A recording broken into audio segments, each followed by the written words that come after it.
Hey all you heroes, hawks, heralds, crows, pirates, and wardens. Welcome to the Dragon Age Lorecast, where we unpack, discuss, and galaxy brain about all the lore behind the Dragon Age series. We are so excited to bring you this podcast. Every episode, we'll be talking about a different topic in the Dragon Age universe. From character deep dives to exalted marches and elven gods, we will cover it all. There will be spoilers. And always remember, swooping is bad.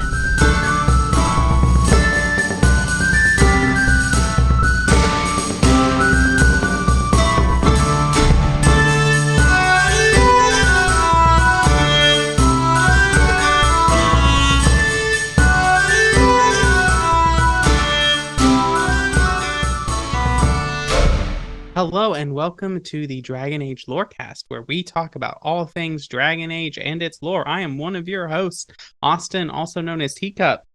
And I'm your other host, Shelby or Shecup. And we are here to kick off our season 5. Yeah, we are. 5 seasons, wow. And so, do you want to tell us kind of what this season is going to be about?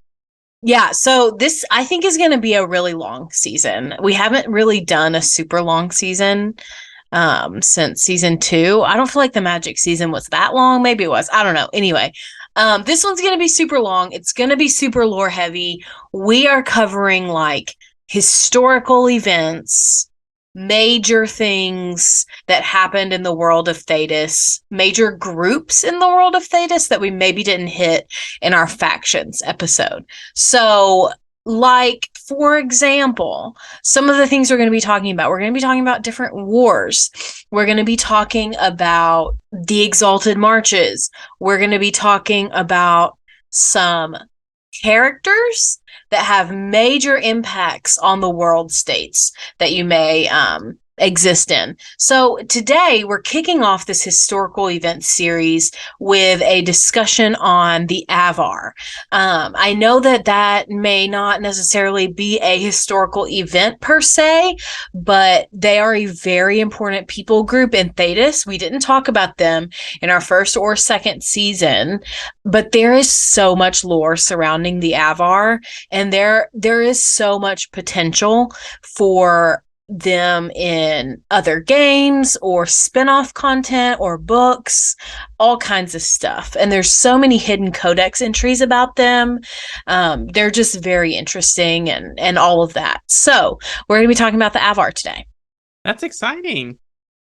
Yeah, and I also think, the Avvar and the Alamarri are the tribes of Fereldan before Fereldan was Fereldan, and that really impacted Andraste and her whole story. So think of it as kind of a precursor to that.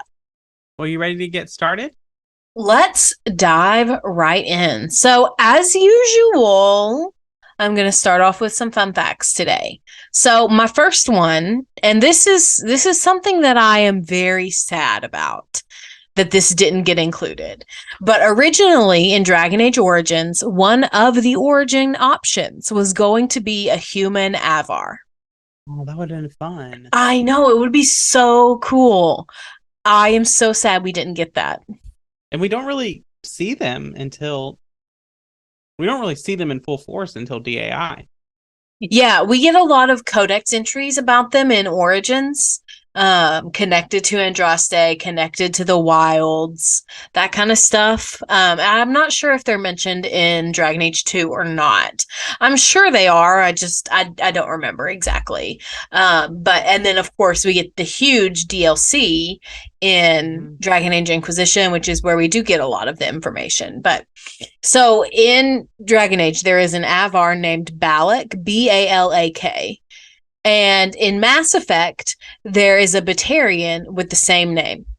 Coincidence? So in Skyhold, you can find an Avvar-style totem that is a depiction of the Mabari dogs, which I found very interesting because it just made me think, like, is the Fereldan connection to the Mabari, is that something that came from the Avvar? Is that something more than just like their culture? Like, what's the connection there? That's something they could expand on as well. If I remember from our Mabari episode, now I will granted it's been almost a month since our Mabari episode, but there is some origin that connects them to the Avvar tribes or the Alamarri tribes. Yes, I'm just saying, like, is it deeper than just they liked dogs? Maybe like a spiritual element. Right. And then also the Avvar actually have a really good relationship with both the Carta and Orzammar. And we'll get into more about why they have a good relationship later in the episode. The next fun fact I have is that an Avvar warrior once became a champion of the Grand Tourney in the Free Marches. If you've listened to our Free Marches episodes, you know that Grand Tournament, the Grand Tourney, is a huge deal in the Free Marches, and it's a huge honor to be the champion of it. And then the last fun fact I have, I just find this very interesting given all the elven lore, is that the Avvar refer to the Fade as the land of dreams. Let's get into it. So the Avvar, I should have led with this. The Avvar are usually referred to as if they're one entity, the Avvar, right? But in reality, they are multiple groups of smaller tribes. They do have kind of an overarching culture and belief system that most of them share, especially when you compare them to the rest of Thedas. Even though we haven't necessarily seen a bunch of different Avvar tribes depicted in the games, I'm guessing that each Avvar tribe also has its own beliefs that are unique and significant to their own tribe. This has deep, significant, huge correlations, similarities to indigenous tribes in our world, specifically in the United States and Canada, at least. Our overarching culture typically thinks of the Native Americans as if they were all one group, one tribe. But each tribe is different and very distinct from one another. This kind of concept, this should be applied to the Avvar as well. We can classify them together because there are things they share in common, but you cannot generalize these groups because they can be very different. And I will be honest, I think this is an area that we can see bias in the BioWare writers. It's not been confirmed whether or not the Avvar tribes are based on, air quotes, indigenous tribes in the US and Canada, but I feel like that was kind of an inspiration in this writing, and this kind of depiction, oh, they're all the same, whatever, it can be really harmful and really perpetuate unnecessary and inaccurate stereotypes about indigenous tribes in the United States. So I think this is something we really need to be aware of, and it's something that I wanted to bring up and talk about before we started digging into some of the lore. Well, and now with BioWare, let's really dive into them for a little bit. This is now the second group that has come across us that is like this. The Dalish are also like this. Yes, there are similarities across all the Dalish clans, but each clan has their own tradition, their own history. They don't really operate within each other because, even if you're a Dalish Inquisitor, you do not have favor with the Dalish clan in the Exalted Plains. Right. So I think someone at BioWare is writing with some knowledge of indigenous tribes. Yes, I'm not saying they're not. I just am saying there needs to be more cultural sensitivity in general. Agreed. But back to the Avvar. They originally descend from the Alamarri tribes in the Frostbacks in Proto-Fereldan.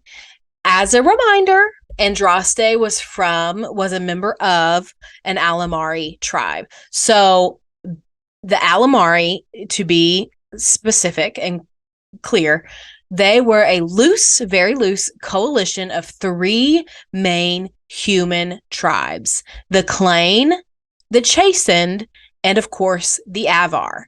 The Avvar and the Chastened are still around, and they have maintained their distinct tribal identities. The Clane, however, united under the Fereldan King Calenhad, and their descendants are modern-day Fereldans. So this is very different from the modern world. This is not a similarity to our world at all. But it's not as simple to say modern day Fereldans are colonizers. It's a little bit more complicated than that. In your research, do any of these groups claim Andraste? I know Fereldans will say Andraste was Fereldan. Yes, Andraste was Alamarri. That's what the lore says. So that's the overarching group of the three. I don't think we know which one of the three she came from, if that's really more what you're asking. I'm fairly certain that Mafarath, her earthly husband, came from the Avvar. And even where Mafarath comes from, that doesn't mean anything because they could have been a marriage between tribes for any reason. I do know that her either mother or stepmother was from the Syrian tribe in Orlais. So in minus 2,415 ancient, all three Alamarri tribes cross the Frostback Mountains, so coming from Orlais. The legends say that they were escaping what was a, quote, shadow goddess. In-universe scholars, so Thedosian scholars like Brother Genetivi, argue that this was a natural disaster.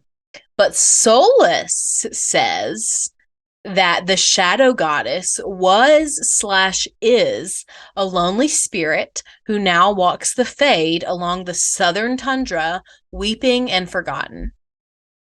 So, discussion question for you. Who is the spirit? Could she also be an elven goddess? I just want to point that Solus's word choices are normally always very, very intentional. Does he use the word forgotten? I think so. That's a big tell to me of who this shadow goddess is. Well, it's also interesting because she's referred to as a shadow goddess. The forgotten ones of the kind of anti to the Evanurus, since that's what you're referring to, they are often seen as like the shadowy side, like they are cloaked in darkness. So that metaphor, language, whatever you want to call it, was interesting to me as well. Right, and let's think about, so the Frostbacks basically kind of create the dividing border between Fereldan, Navarra, and Orlais. So when we find the Avvar tribe, they're in the southern Frostback Basin, or Frostback Basin Mountains area. And so if we think about it, if they are migrating mainly through the southern half of the Frostback Mountains, they're moving through the Dales. That's where they're moving through, if they're coming in from there. So, like where the Emerald Graves are, where the Exalted Plains are, the Emprise de Loin, all of that is right in there. What would later on become the Elven homeland, the second Elven homeland. Not at that time, but later on. Right. And so I think perhaps this is significant of where and this spirit is wandering, according to Solus, is wandering there. I think it's possible that both, the scholars and Solus are both grasping at the truth in that, magic is powerful. A Evanurus Forgotten One level mage could cause something that is akin to a natural disaster. That's true. Well, let's move on a little bit. I don't want to get too bogged down because this episode, believe it or not, is not about Solus. So in minus 1818 ancient, the Avvar split from the other two tribes of the Alamarri, and that's how they become more independent than the others. This then, of course, caused a long-standing huge war between the Avvar and the Alamarri.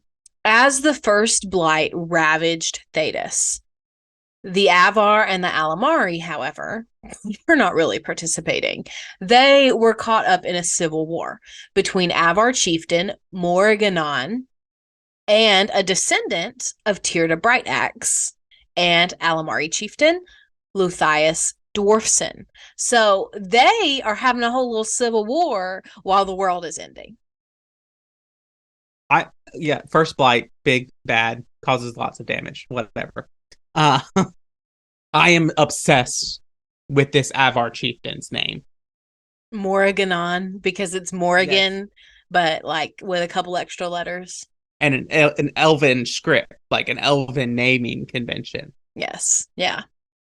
It is interesting. Unfortunately, we don't know that much about them.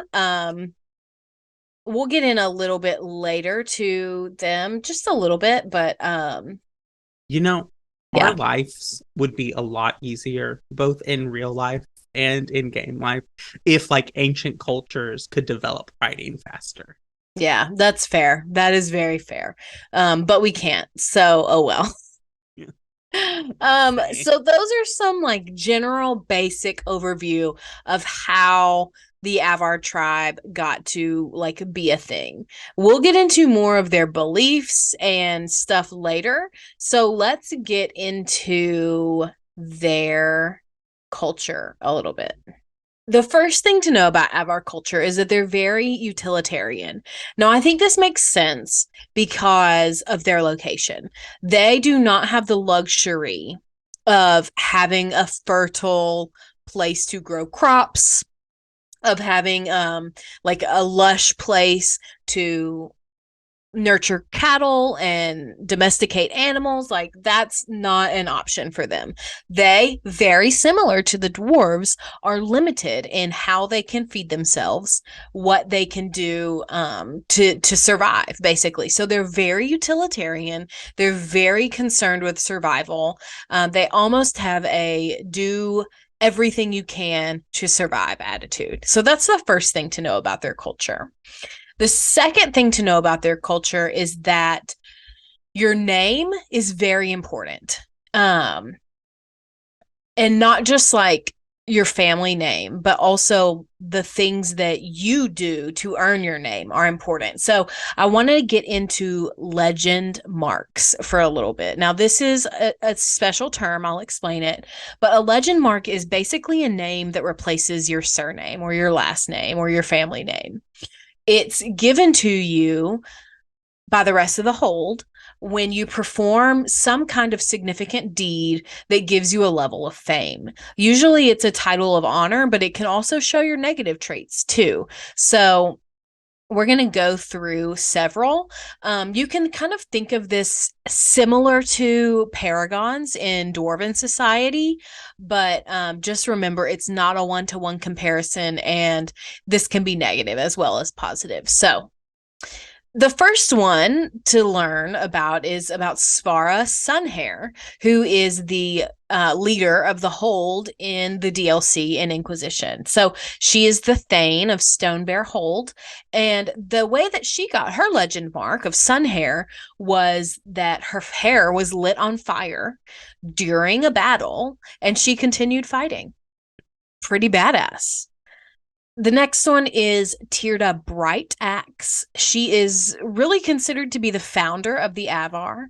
She defended her tribe using a fire staff that was gifted to her by her, quote, leaf-eared lover. We'll get into that more later, but fire staff.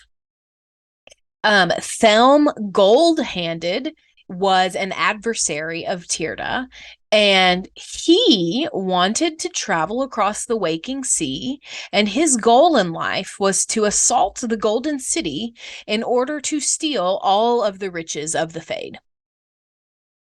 Sounds like a bad idea, in my opinion. The next one is Ivat Stone Thunder.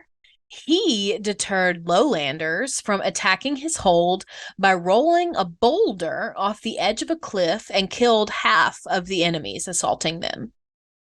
Rekus Featherfall was jealous of Ivot's legend mark and wanted to get one for himself by killing a flying monster that lived near their hold.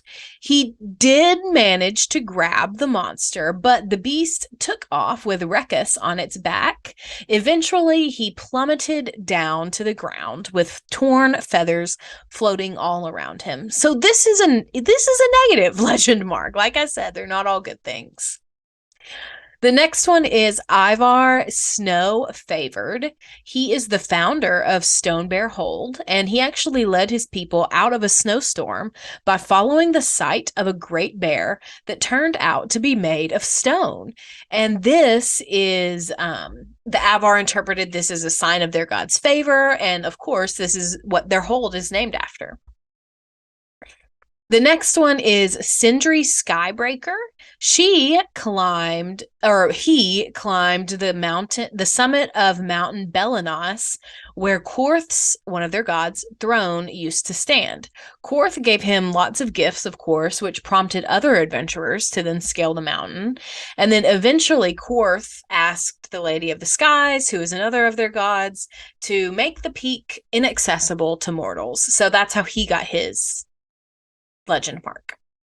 The next one is Heth Mule's Head. He is the father of a character in the game, and he refused to let go of any quarrel, which I find hilarious. If I had a legend mark, that would be mine.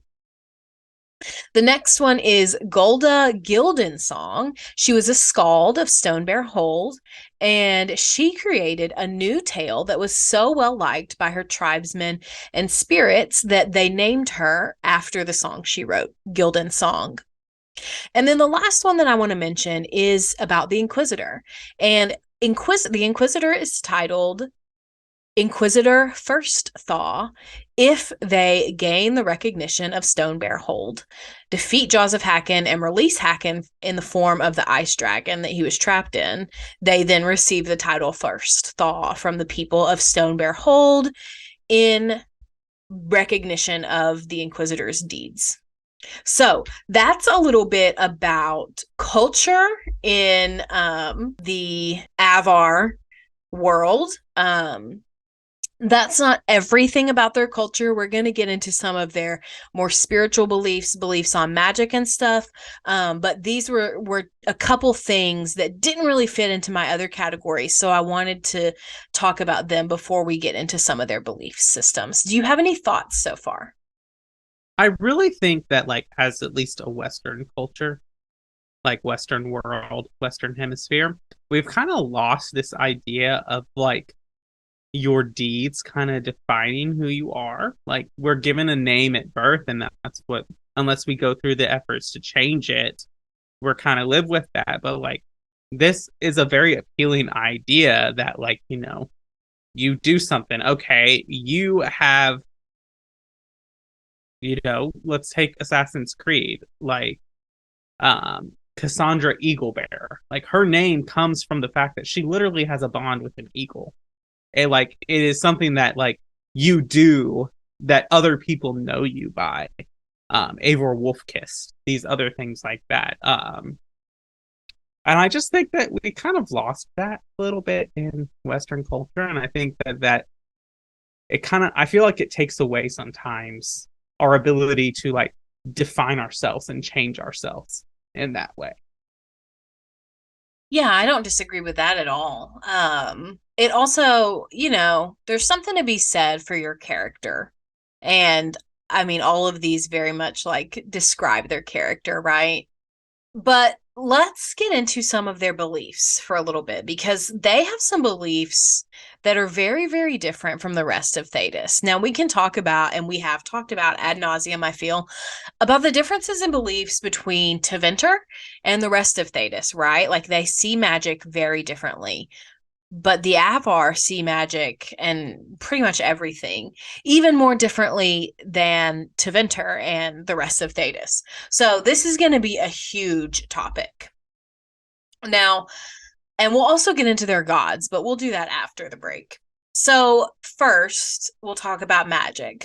So like I said, they differ greatly from the dominant beliefs in Thedas. But first, we have the augurs. We have to explain what that is before we get into their beliefs about possession. So, the augur is basically the priest or the shaman of the Avvar.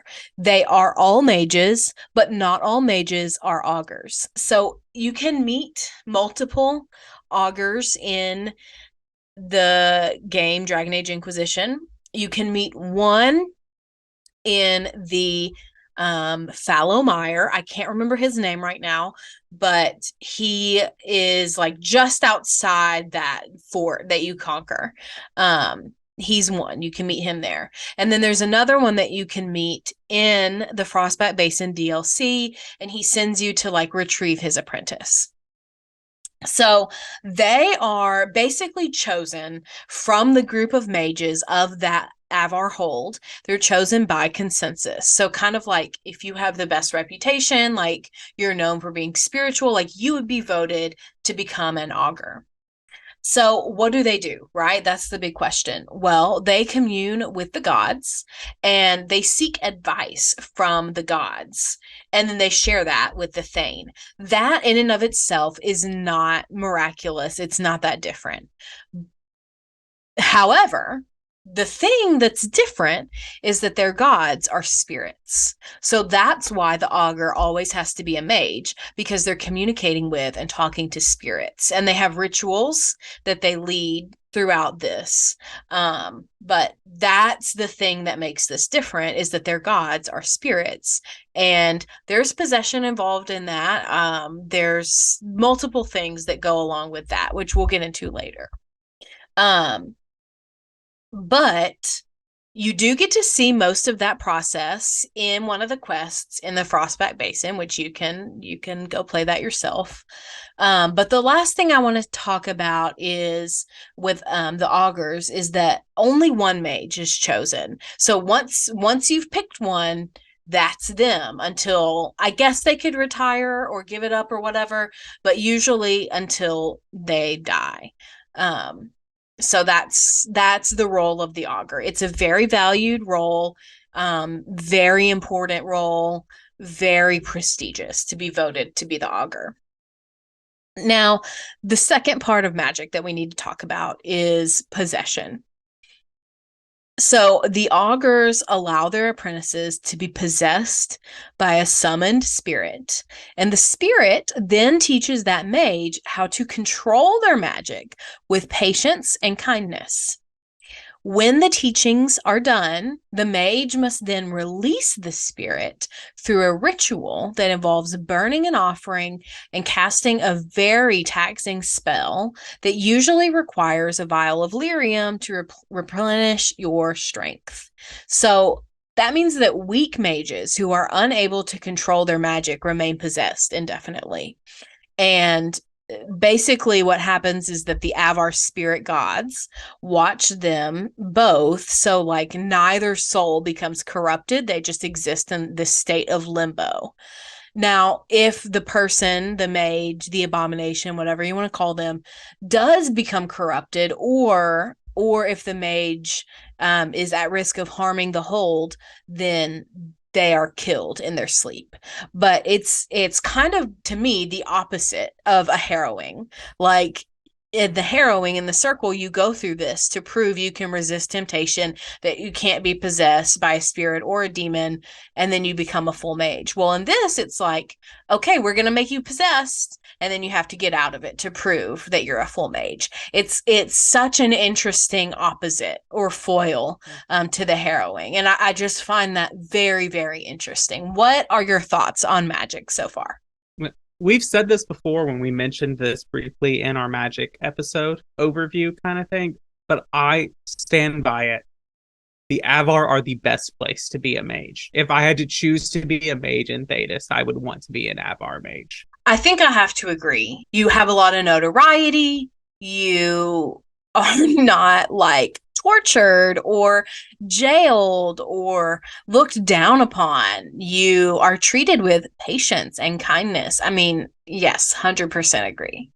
I think that not only are you like treated with respect and honor and all of this stuff, but the Avvar are not reckless in a sense of like they are, oh, magic will never hurt us. Like we can just wield it with no consequences. They are aware of the consequences that can happen, and they believe in taking necessary precautions. But I think the biggest thing that really makes the Avvar stand out as like the healthiest place for mages is that they view magic as a gift and not something that is inherently evil.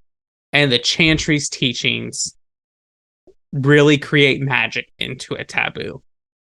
And I think like their ideology of viewing it as like this gift and this honor actually discourages experimentation with blood magic more than the Chantry's taboo and everything else does as well. Yes, I very much agree with that. And just like when you think about demoralizing a person and like when you constantly put a group of people down, like what that does to a person's psyche over time, the Avvar don't have that with their mages the way the rest of Thedas does. And like you can argue Tevinter doesn't have that, which is true. But if a Tevinter mage goes anywhere except for their own country, they immediately are going to experience all of that.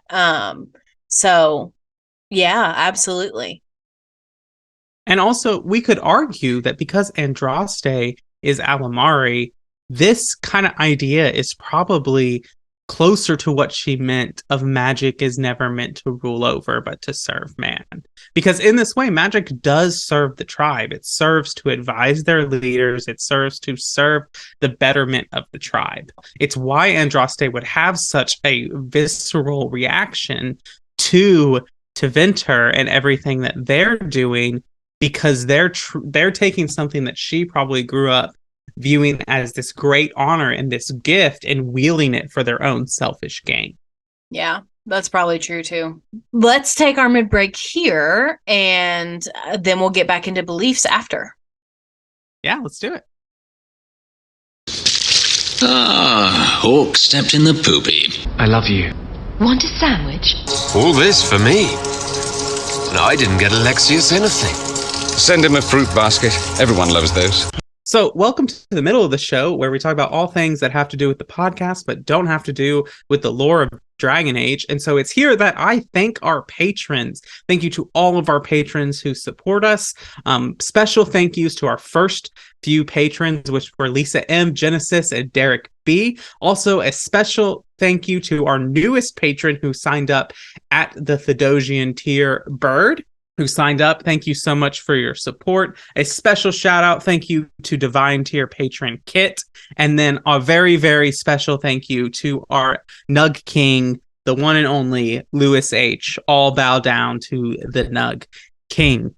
Another great way to support us, if you can't join our Patreon, which you can join if you want to, and you can join us on our patron chats. But another great way to support us is to leave ratings and reviews. If you leave us a rating and review on Apple or Spotify with 5 stars and some words, we will read it out on a future episode of the show. I also want to invite you to come and join our Discord, the Cups Podcasting and More, where you can come and talk about all of this great lore of Dragon Age, talk about our other podcasts, share pictures of your pets, see our little pet Snippy, everything like that. And if you want to talk about the latest Dragon Age news, we do have channels there that are, spoiler free, or spoilers if you want to come talk about Absolution or theorize about Dragon Age Dreadwolf. You can do that on our server there. That's all I got for the middle of the show. All right, well, let's get back into it. Up there! Giant icicle tits! Tittles! You're looking for titsicles. Oh, that's good. Yes, and it's a real nice night for an evening. You fear barbarians will swoop down upon you. Yes, swooping is bad. So let's talk about their gods. This is kind of like the last major thing in their belief section. So Avvar gods and spirits are one and the same. I mentioned this earlier. They it's kind of confusing because in some cases they consider their gods to be spirits, and in other cases they consider their gods to be like on the same level as spirits, or spirits on the same level as their gods. It's all kind of confusing. But regardless, they always in battle, they always ask spirits for strength. And then in life, they always ask spirits for advice. So they are very focused on honoring spirits in all ways, which is so different from the rest of Thedas and their culture. So the Avvars gods, they are the old gods of the Alamarri. Again, this is confusing because we have the old gods of Tevinter. They are not the same thing. They are two different things, most likely.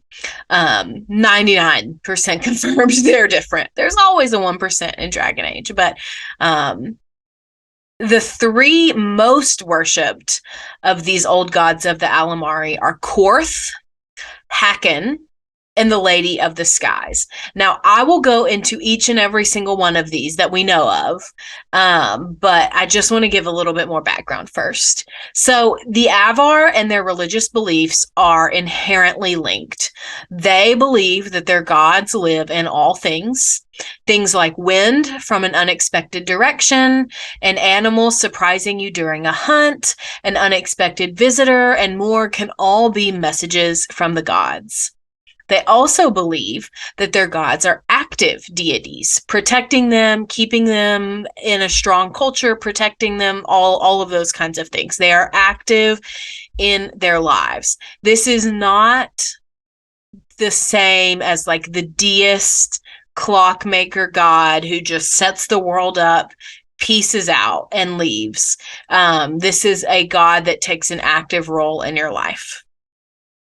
That's so interesting to me because this is the first religious group that actually believes that in their written, like in their actual doctrine beliefs. The dwarfs, the titans are gone. The maker is removed. The old gods of Tevinter are gone. The Evanuris are locked away. The Avvar, oh no, they're here. Our gods are with us. Yes. And this poses more similarities to our world than any of the other religions in Thedas do. Yes, very much so. Because this is something like Judaism believes this, Christianity believes this, Islam believes this. This is a very common religious belief in our real world. Interestingly and importantly, the pantheon changes a little bit from hold to hold.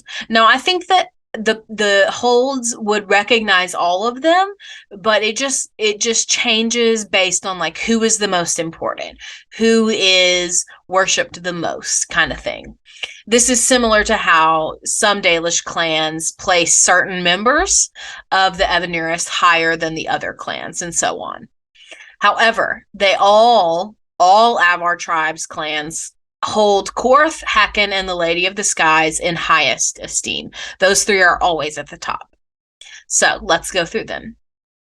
Korth, the Mountain Father, also known as the Father of the Skies. He is the oldest and the strongest god of the Avvar pantheon.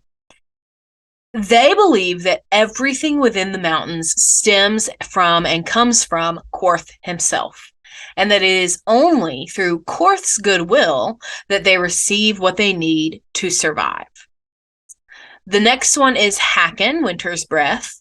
Hakken is also known as the Lord of Winter, and he's also the god of war and death.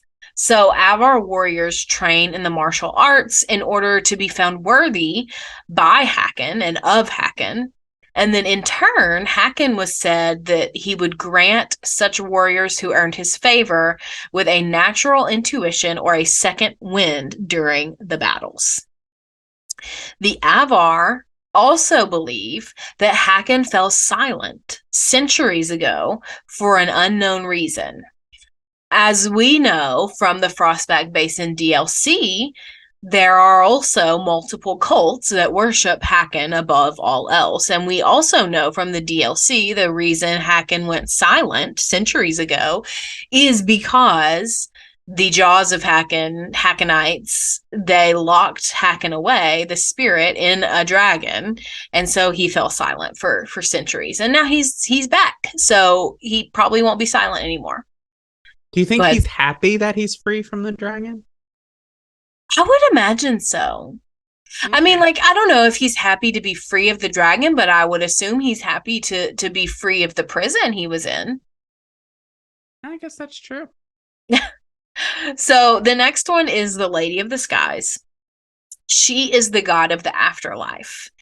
The Lady of the Skies is goddess of all things above Korth's domain. So reminder, Korth is the god of all things that come from the mountain. So she's pretty much the goddess of everything else, of birds, the wind, the dead, all those kinds of things. So also as a reminder, Andrastians cremate their dead, right? Well, the Avvar do not do that. They instead dismember the dead and offer them to the Lady of the Skies children, who are birds. And the birds then carry the dead back to her domain, where they will then be reunited with their relatives. A very eco-friendly way of getting rid of the dead. That is a way to put it. I didn't know how to feel about this. I was like, this is very creative. I do not like imagining it.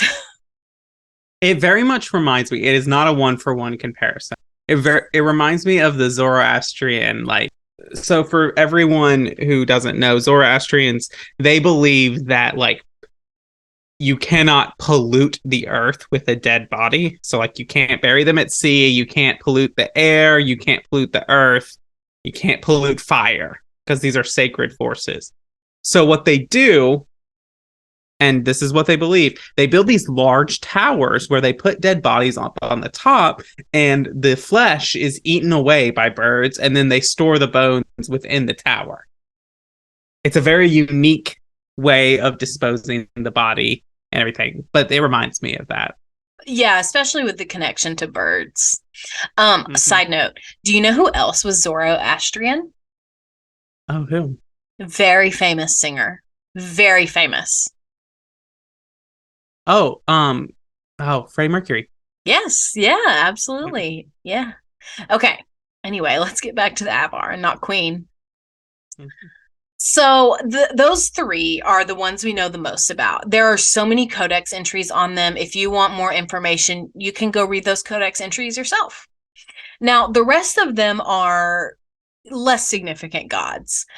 These would be gods that are like, oh yeah, they're a god, whatever. But like only one or two clans would be like, oh, they're an important one. Like not everyone's going to worship these.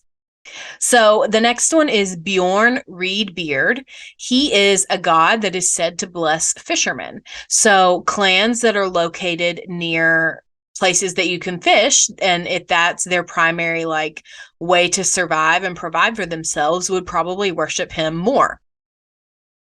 The next one is Rilla of the Fireside, and this is a god whose blessings aid in the making of babies. The next one is Uvola, and he is the god of the Winding Wood, which, if you remember, the Winding Wood is a forest in Fereldan area. We can go to it in Awakening. Austin, you can go to the Winding Wood in Awakening. Okay. Very little is known about him, though. He does appear to accept sacrifice, however, in payment for wrongs done in his sacred place. Now, the next two are technically not canon. And that's because they're introduced in the Dragon Age tabletop RPG game. However, I'm including them because I think that they could be introduced as canon in a new game, whether it's a DLC or we do something Avvar related, or upcoming games, books, TV shows, whatever, comics. I think these have potential. They're very interesting. So the next one is a man called Imhar the Clever. And this is the trickster of the Avvar pantheon. And Imhar is a slight man who has to rely on his quick tongue instead of his strength. And Avvars enjoy telling tales and stories of Imhar's jests and mocks. He likes to make a mockery and make fun of people. And perhaps the most popular of these stories and mockeries is the story of Imhar and an evil seductress. Basically, she lured him into facing her unarmed, and then basically she faced him with an army of hundreds of demons. Imhar played the coward in response and led them on a merry chase throughout the mountains. And when they thought that they had cornered him, Imhar laughed out loud. The great noise shook the peaks of the mountains, and the horde was crushed under an avalanche that he caused. He's like a good Loki.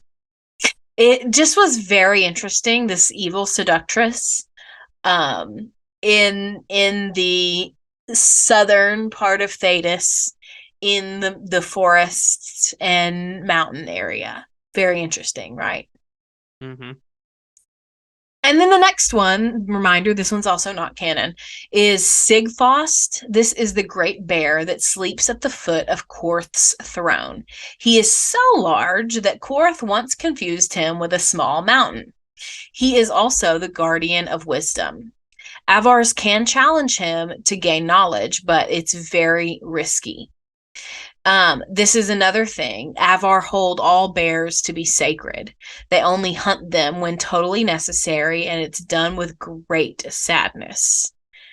They also consider Baraskarn, which are blighted bears, to be blasphemous. And there are also several circle mages, apparently, who claim to have met Sigfost in the Fade. That's very interesting, especially since we encounter basically like a spirit bear in the Mage Origin Harrowing. Right, but that is a Baraskarn. Yeah, but that's just the form that the spirit is taking. Well, yeah, but he's taking the form of a Baraskarn, which they find to be blasphemous. That's true. Do you have any thoughts on their gods? This one, to me, like, again, like, this is the pantheon that I think most resembles other polytheistic religions of our world. Like, yeah, you can talk about with the Evanuris how they have very big similarities to the Norse pantheon, but like, this looks like if you presented this to me as a world religion from our world, I would believe you. Yeah, I think this is more... I think that the Avvar are way more Norse themed than anything else in Dragon Age. Mm-hmm. I agree. So let's talk about some of their accomplishments. They have built several major buildings in Thedas that you probably don't know about. They've obviously built Stonebear Hold. We can go there. But did you know that Kinloch Hold and Vigil's Keep are both buildings that were originally built by the Avvar? Interesting. And then there are some notable Avvar as well that I wanted to mention. Amund is potentially an agent of the Inquisition. He's the Augur that I mentioned earlier that you can meet in the Fallow Mire. Havard, who is first of the disciples of Andraste and was like best friends with Mafarath, was an Avvar. The Hand of Korth and Mavrin the Under, who is the goat throwing guy in Dragon Age Inquisition, and his son, they are both Avvar. Mafarath, earthly husband of Andraste, also Avvar. And then the last one is Tirda Brightaxe, which we'll talk about in a bit. And then the last thing that I want to talk about before we get into our side character is their political structure, right? So the Thane is the leader of the Hold. They're basically like the tribal chieftain. They are responsible for a lot of things, mostly settling all disputes. Like, that's their primary role. They also usually like make all final decisions, even if you have like a consensus, we vote on everything, like they would be the deciding vote kind of situation. This is especially true when it involves breaking or entering into an alliance. And then, of course, we've already talked about augurs. augurs serve as the counselors to the Thane. The next one is the Master of the Hunt, and they are in charge of all the hunters of the tribe. They prep for and lead all of the hunts, and they also prepare the ritualistic offerings. You can meet the Master of the Hunt in Inquisition. The Skald is the historian of the tribe. Their tribes rely mostly on the oral tradition, as you could probably guess, which means that they're passing down their beliefs, legends, and culture via spoken word. So this is a very important role. And just for your information, the oral tradition is different from a written tradition, obviously. What we're most familiar with in the Western world is the written tradition. We write down everything. An oral tradition is very different. It's not less than, it's not inferior to a written tradition. It's just different. It's also important to note the oral traditions are actually not inaccurate. It's very easy to think, oh, that's so inaccurate, it's just been passed down through generations, but that's not true because they take it so seriously in real world and in the lore. So this is a very important position. This is a very sacred position because they learn all the old songs, they learn all the old tales to share with the rest of the tribe, and that's their job. It's also their job to preserve that and pass it down. And it's also their job to make sure that, like, any important decisions that happen while they are the Skald, that there's a song and a story to tell of that decision. And then the last, like, important figure in the hold would be the arena trainer. And they are basically in charge of all the warriors. They oversee all the trials. They're responsible for training warriors, all that kind of stuff.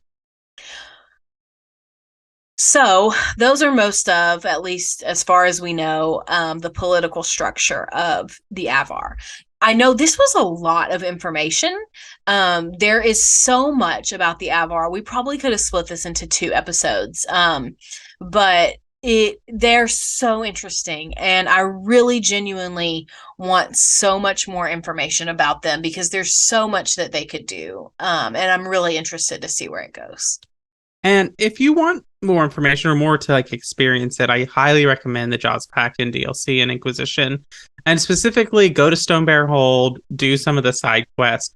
There's one in particular, which is my favorite, which is you need to go rescue a bear that the Jaws of Hackton have imprisoned, and you have to bring it back. And you kind of see the importance of bears in their culture.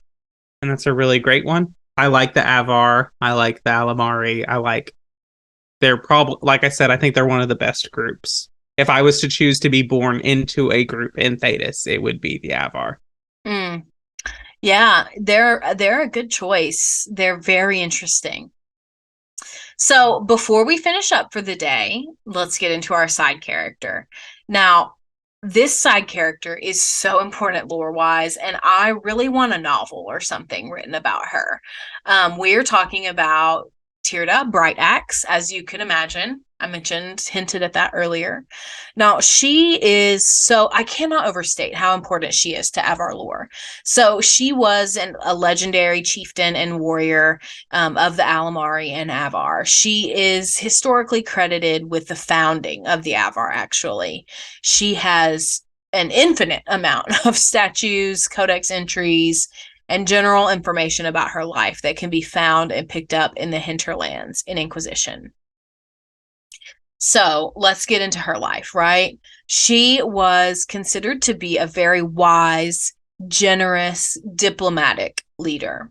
Her legend mark, Brightaxe, is supremely interesting because previously to the Inquisition, she was just thought of as, oh, she's a great warrior, whatever. The Inquisition, however, can find out that the word axe actually comes from the Avvar word for hafted weapon. A hafted weapon is generally anything that has like a super duper long handle.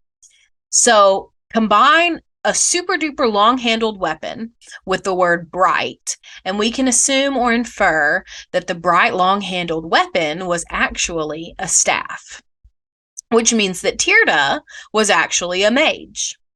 Now, the Inquisition can find this out if you do. I think you have to find all of the Tyrda landmarks in the hinterlands, and then once you're trying to get the approval of Stonebear Hold, you have a war table mission that you can get to learn more information, and so you can tell the Hold, oh, look what we found out about your founder. And Svarah Sun-Hair basically is like, yeah, we knew that already, but thanks.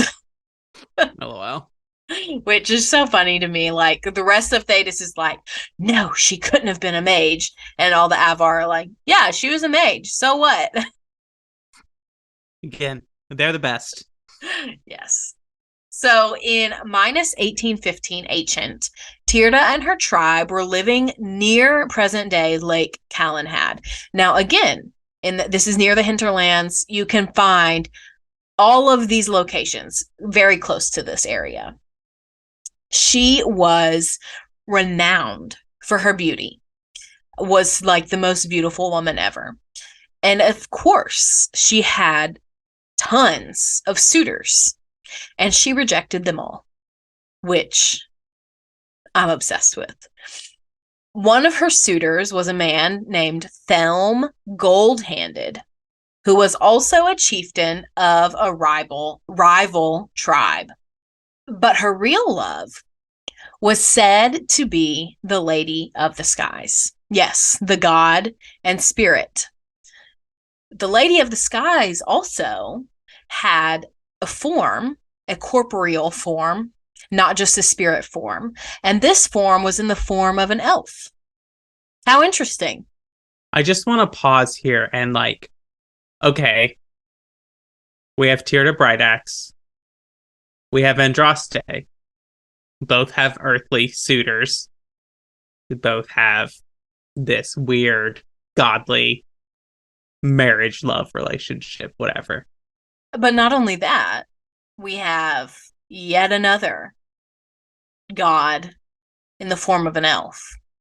Mm-hmm. Could the Lady of the Skies be a member of the Elven Pantheon, whether it's a forgotten one or a Evanuris? I don't know.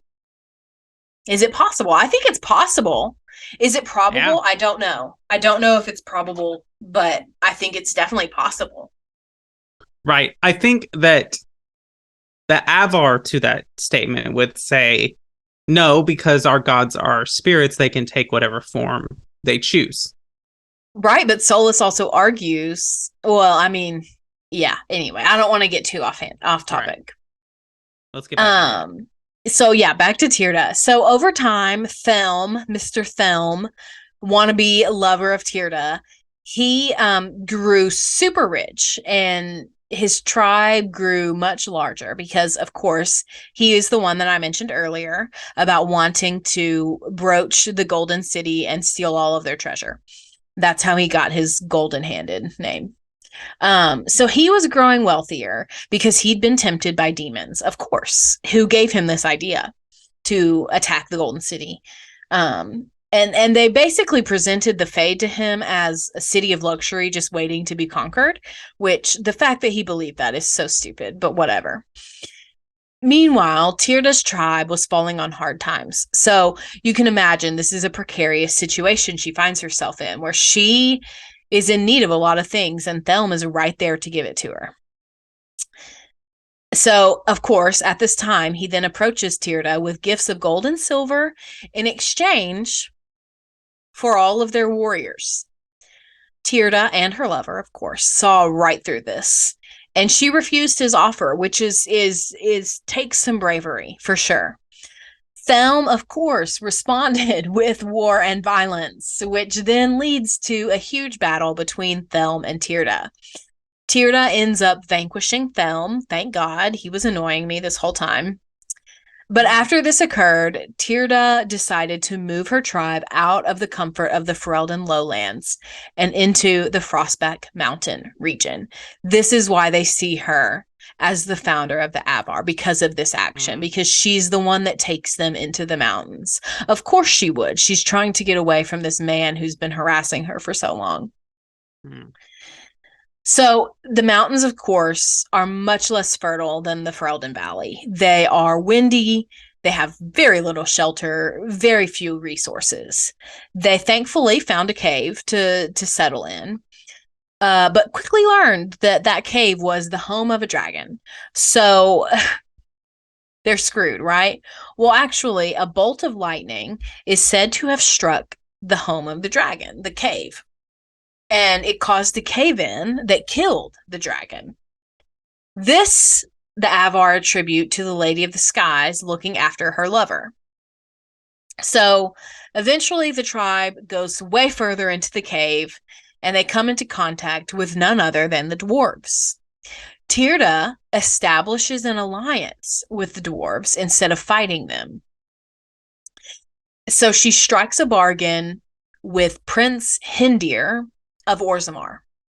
And then it's a little bit later that Tyrda's lover, the Lady of the Skies, presented her with a vision. So Tyrda has a vision that she was to bear a child that would continue her line and populate her tribe.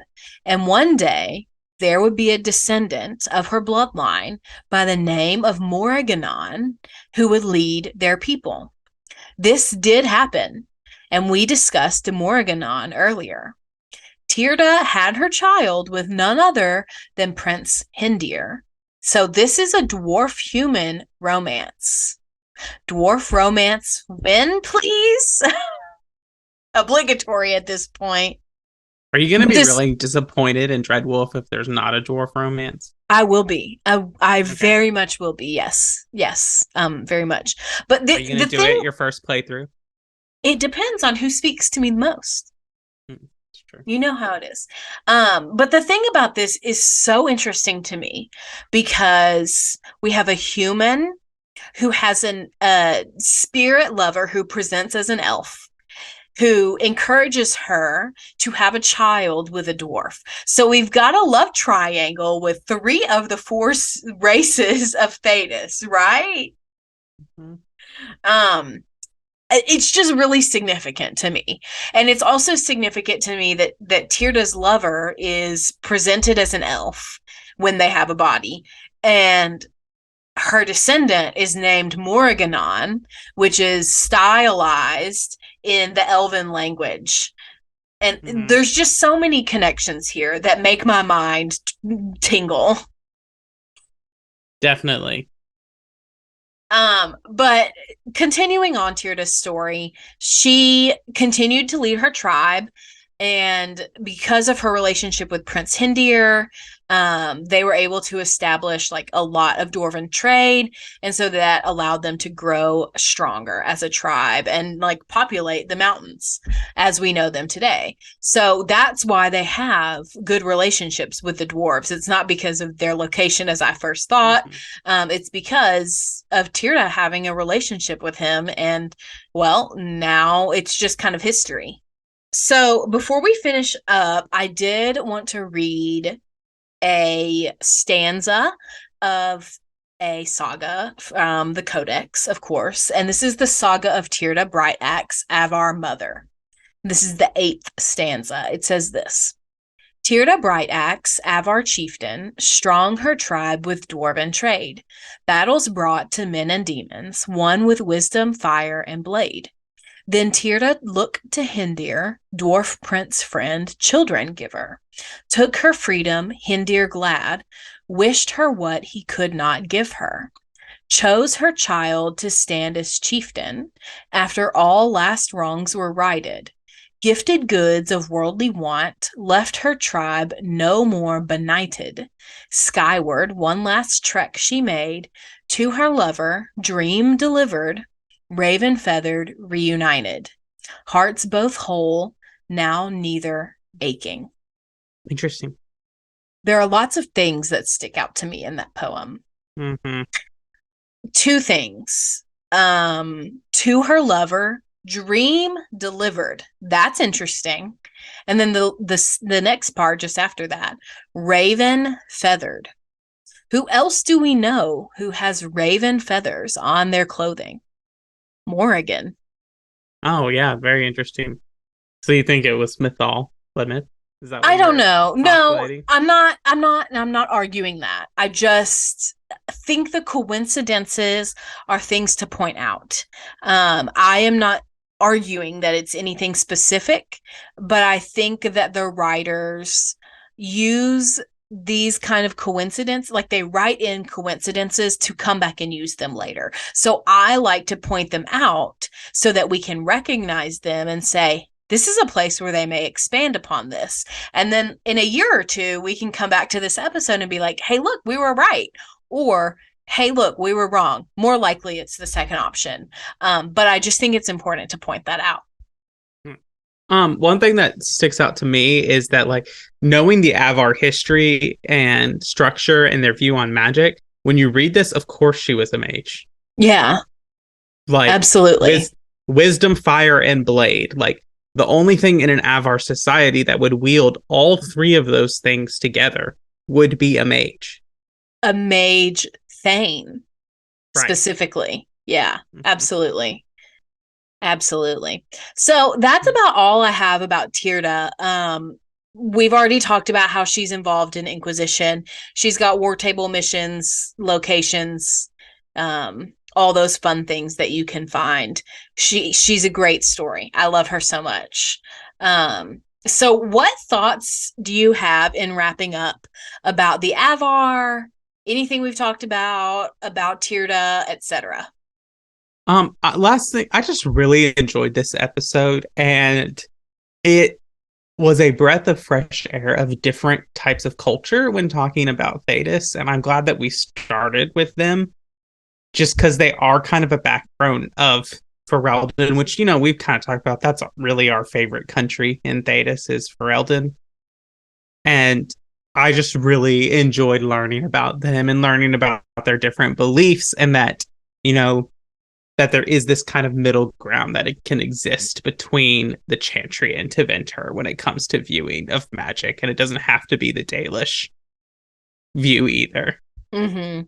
Yeah, I absolutely agree. And I think the first two episodes of this season are going to be episodes that give background to all of the rest of the historical events we're going to talk about. So like next week, we're going to talk about slavery in Tevinter. And so between the Avvar and slavery, like that really gives background to all of the exalted march. Well, not all of, but a lot of the exalted marches and the wars and all of that kind of stuff. So these are two really, really important episodes. If you're going to listen to the rest of the season, don't skip these first two episodes. Well, do you have anything else? I do not. And a special shout out to our Nung King patron, Lewis H., who gets a special shout out at the end of every episode. Thank you so much for your support. All right. Well, thank you all for listening to the Dragon Age Lorecast, and we will see you next week.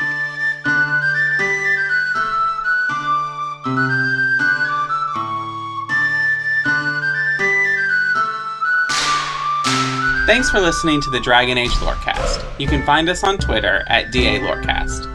If you have any lore questions, topics to unpack, or side character suggestions, join our Cups Podcasting and More Discord server. It's easily the best place on the internet. You can also support us financially through our Patreon. You can find us there on patreon.com/DragonAgeLorecast. The Dragon Age Lorecast is part of the Robots Radio Network. For more information about the Robots Radio Network, join the Discord server via the link in our episode description. If you enjoyed the show or learned something new today, please subscribe, leave us a review, and join the Patreon. And if you enjoyed our intro and outro music, give a big thank you to Pipeman Studios. Thank you, Pipeman. Thanks again for listening to the Dragon Age Lorecast. We'll see you next time.